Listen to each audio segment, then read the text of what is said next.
Hi guys, welcome back to my YouTube channel. If you're new here, I'm Chini Ivy. I am a Nigerian YouTuber and my contents are usually around lifestyle and self-development. So if that looks like something you love, then you should definitely stick around.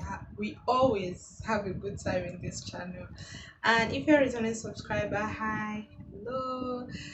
Thank you for coming back to watch me again and welcome back to my channel. You guys, in this video I'm going to be talking about little habits that can literally change your life. Literally. You guys know, beginning of the year we always have resolutions, new year, new me. People have um new habits they want to learn, old habits they want to break, and all of that. So most people go ahead to write these things down or even make a vision board about it. And at the end of the year, they begin to realize that they were not able to accomplish all of these things. And that is because most of their plans, most of their goals are missing some certain things, which you will understand when you continue watching the video. Here are 7 to 8 habits that could literally change your life. First thing is having a morning routine, a realistic morning routine. There are a lot of morning routine videos that we see on TikTok, on YouTube that might not be realistic to your own schedule. So you have to have a realistic morning routine. Now, a structured morning routine would help increase productivity through the day. When you wake up, your mood and your mind is all over the place. You need to get everything together to be able to start your day well. And this could include making your bed in the morning. Making your bed in the morning sets off your day in the right mood. Okay, is like you have a lot of things to do, but you have already done one. Like there is one win immediately you wake up from your bed. And making your bed could even encourage you to tidy your room. You could, after making your bed, clean surfaces, necessary things in your room, arrange your room so that it just looks good. The next one would be, if you're a believer, then it would be to pray and read the scripture in the morning, to start your day with God, start your day with feeding your mind with the word of God, exercise. Now, I know most of my videos I always talk about, oh, do you exercise, do you exercise, do you exercise, and the truth is that I myself, I was not able to even hack it. Every year I always tell myself, oh, I'm gonna do workouts, I'm going to exercise more, and every year I always flop. Every single year, until I discovered what I'm supposed to do. I realized that what was missing all this while was that I was not able to specify time, location, and how long I wanted my workout to be. So it kind of always made me feel like I did not know at what time I wanted to do my workout. But since I decided my workouts would be in my pajamas, once I roll out of the bed, on the floor very, very close to my bed, and for 15 minutes, I have been able to hack it. You sleep for 8 to 9 hours or even more for some people, or some people even sleep for less. But you know that your body is like stiff within all those periods. So when you wake up, you need to wake your body up as well. You need to unstiffen those joints, you get, so that your body is awake, your body is agile, at least your heart is able to pump blood very well. Exercising your heart is very important. And I also try to include in my morning routine is meditation. Okay, like I said, once you wake up, your mind is all over the place. You need to get your mind together to be able to run your day. And you know that each day comes with a lot of uncertainties, and you just need a very clear head to get into it.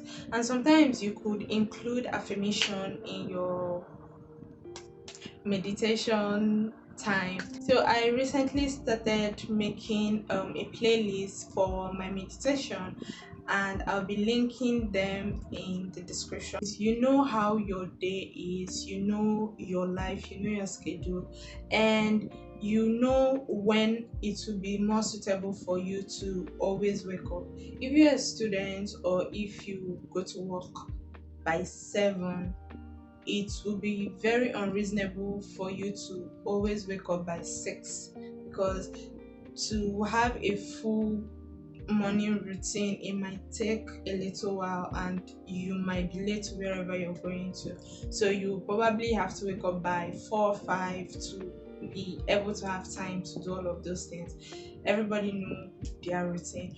But the most important thing that has helped me with making morning routines very easy is that I decided, or I have learned, that I have to stack these habits. Okay, it's from after doing this, then I do this, after doing this, and I do this. So for me, my morning routine is usually like this. Once I wake up from my bed, the next thing I go for is my phone.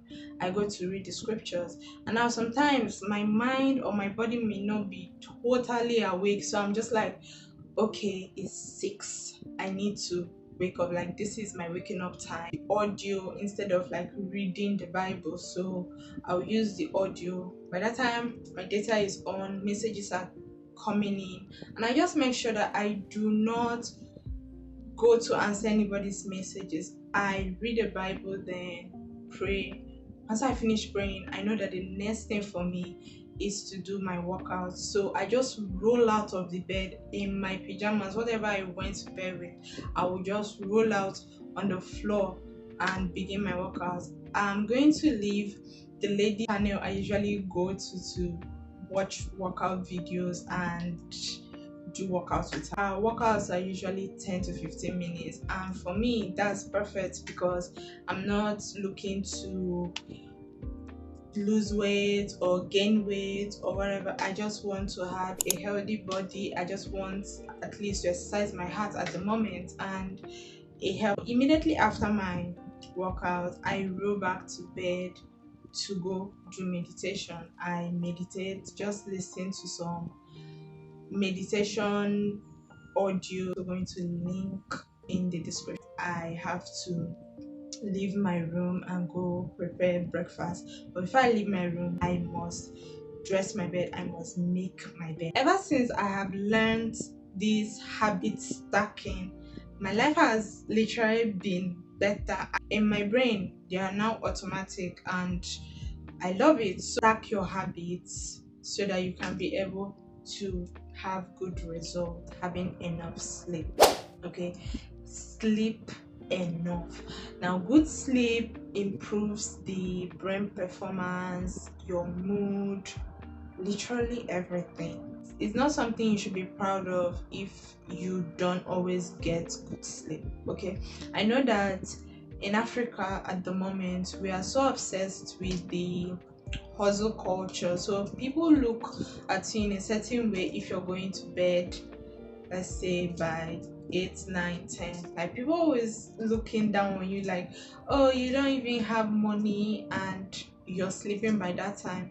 But the thing is, when you finally stay awake for this long and you finally make that money, you will use that money to take care of your health. Prevention is better than cure. It is advisable to sleep at least 7 to 8 hours or more. For me, I try to sleep by 10 and wake up by 6. Okay, most of the times my sleep pattern can be like really bad, that I have to use sleep music to go to bed, or I might wake up, let's say like by 2, and I can't sleep anymore. I just lay down in bed. I don't press phone, I don't use my phone, nothing. I just try to make sure that I go back to bed. And when I sleep by 6, sorry, when I sleep by 10 p.m., I wake up by 6 and I'm having close to 8 to 9 hours. And when you wake up from a good sleep, you feel much happier. It improves your mood. Whenever I just noticed that whenever I don't have enough sleep, everybody around me is going to suffer because I'm going to be so cranky, I'm going to be so irritated at every little thing. So if you don't want to ever grow that kind of habit, then you need to have enough sleep. Okay, the third habit is to set systems and not just goals. Okay, let me explain.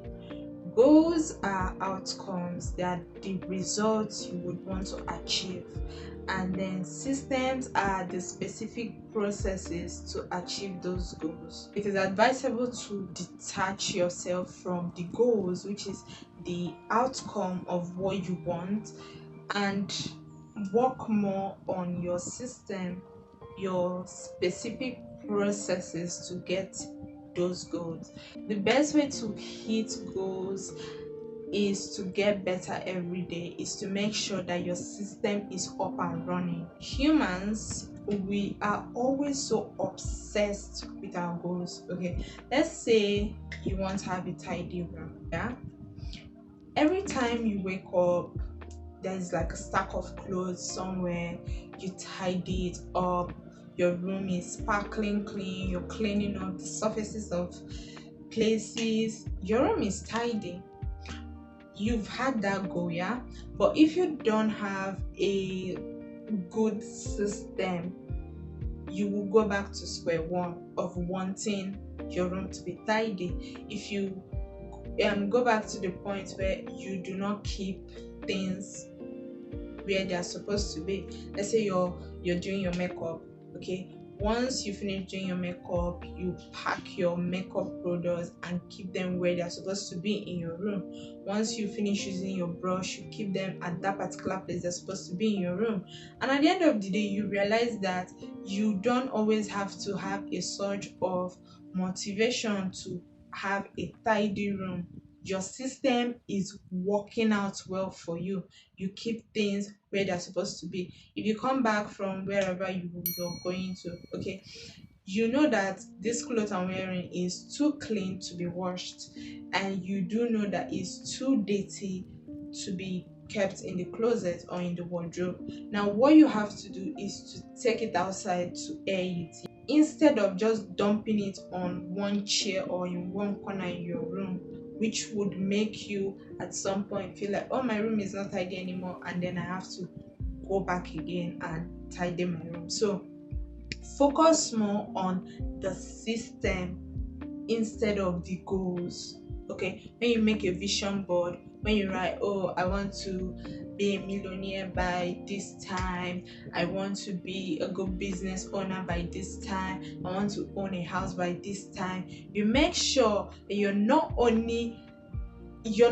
obsessing over the goals. You are putting in place systems how you're going to actually make those goals, and in that way, as long as your system is up and running, you're genuinely happy about it. You're not obsessed about the goals, and you're not feeling like, oh, when once I hit this goal I'm going to be happy. You're already happy with the system. The fourth habit is to learn how to have a quiet time in a day for yourself. Okay, you don't need to, you can be in a room with somebody, you might decide not to talk to the person, just be by yourself, just a me time. What it does is to help you collect your thoughts, okay, help you gather your thoughts, be more self-aware. Self-aware people who realize certain mistakes, certain actions of them that are not good, not right, and decide, I'm going to change, I'm going to do this, or this situation doesn't suit me anymore, this and that, are usually people who take me times. They just chill, calm down, gather their thoughts, examine actions, realize what is working for me, what is not working for me. If you hate spending time with yourself, you would never be self-aware. Okay, you will always have to need other people telling you certain things you're supposed to know about yourself. It could be maybe a few minutes before you go to bed. You just, no phones, no books, no anything. You just chill on your bed, reminisce about your day. The next habit will be complain less and be more grateful. Okay.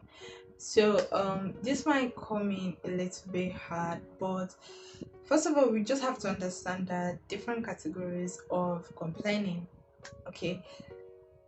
The category I think we are very much versed with is venting. There are just sometimes that you just need to get things out of your chest, not to bottle them up. Just talk to someone about what's making you angry. Just complain about things that are not working out well. And it is cool, okay? It is very healthy to just remove it from your mind. But constantly complaining will only fix your mind on the problems and not on the solution, and it drains the listener. Like if you have a friend or if you have someone that would always, whenever you see them, whenever you talk to them, they're always complaining about something, bro, you're going to be drained. And if you're someone who complains a lot, is, I just want to let you know now that it drains people. So though it might have its benefits when it comes to like excessively doing that will overwhelm people. It would drain people. And most times you might not know that you're constantly complaining except someone tells you, or except you're self-aware. If you begin to be grateful for things, you will see that your ability or your urge to complain reduces. Okay, so it doesn't matter, you could decide every morning you list out things that you're grateful for, or in every situation you find something to be grateful for in that situation instead of complaining. It will go a very long way for you. Okay, the next thing will be to make conscious effort to live in the present. I know we humans, we have this thing of obsessing over our future or our past. We are always fond of that.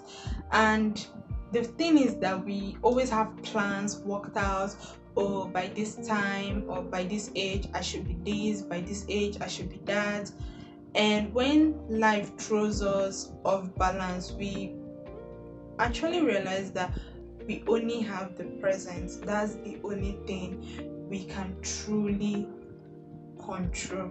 I used to deal with anxiety, anxious thoughts, and I realized that it was because I was constantly living in the future. I wanted to control how the future will be, and it's not possible because life would always guide you into different paths, which may even be much more better than what you imagined. So I decided I have to start living in the present. I have to, you know, love living in the present. Like right now, I'm in my room making a video to my wonderful YouTube family, and I'm not obsessing over who is not going to like it, whether the video will turn out well, whether the YouTube algorithm will love it. Because once all those things begin to come in, you do not enjoy the present anymore, and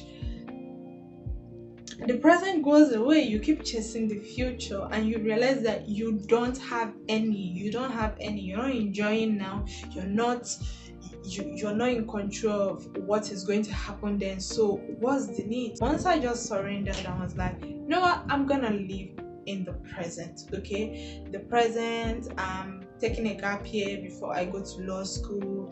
I'm waking up not feeling stressed. I'm taking enough rest. I'm doing certain things that I love. I'm having hobbies and stuff. I'm just living in the moment. I have my siblings coming once in a while. I'm enjoying family time, I'm enjoying this. I love it. Stop putting into people when you are low, okay, when your cup is low. I know it sounds cool to always be there for your friends and your family members whenever they need you, when they need to vent, when they just need a shoulder to cry on, all of those things. But there comes a certain time in your life when you just feel drained, when you feel like I just want to be by myself, or you just feel so low and you cannot be there for anybody. It is very okay to learn how to communicate that. Okay, so for me, I could have messages from my friends, and I just know that I'm not in the mental space to answer any messages. I'm not in the mental space to talk to anybody. And here is what I would tell them immediately. I just saw this your message.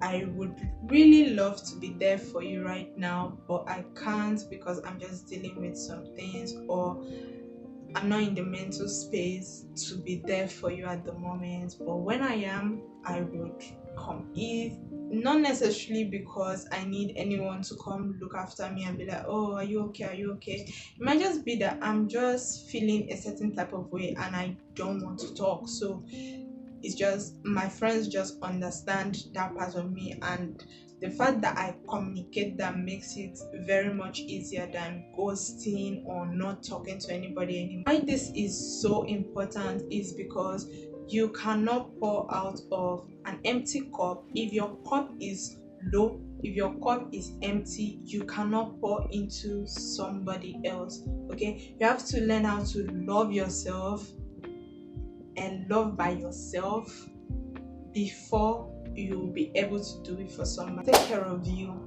Okay, the thing is, when everybody goes away, the only thing you will have is you. Okay, you take your mind down to times when you really needed people to be around, people to encourage you, people to do this, do that. And most of the times, depending on what your situation was, they were not able to cater to that need at that moment. How were you able to get past it? Is because you decided to help yourself. Okay, you decided to be there for yourself. And if you yourself comes true for you in certain times when you expect people to come true, then why don't you invest in yourself? Okay, why don't you invest in your looks? Why don't you invest in your physical appearance? Why don't you invest in yourself mentally? Invest in having, even if it's not a large perfume collection, but have perfume, smell nice. Okay, have good body lotion, have good makeup product, learn how to do your own makeup, learn how to do your own hair, learn how to read books. If you would like to travel. If you would like to create more hobbies for yourself, then you do that. You always have to take care of you. Like, make sure that you are the highest version of yourself at every time. You come true for yourself. You don't speak bad about yourself, don't scold yourself, don't be too hard on yourself. Love yourself. You have so much love to give it to yourself, because at the end of the day, every other person is going to want to take care of themselves, and the only person that will come true for you is you. Nobody is coming to save you, nobody is coming to do these things for you. It's always you who is going to do it. So why don't you spend so much time loving yourself, nurturing yourself, investing in yourself, because that's the best investment ever. Hope you guys loved this video. I really loved making this video. If you did, please leave a comment in the comment section if there are like other habits you think we should consider to change our life. Leave them in the comment section. like, subscribe, and I'll see you guys in my next video.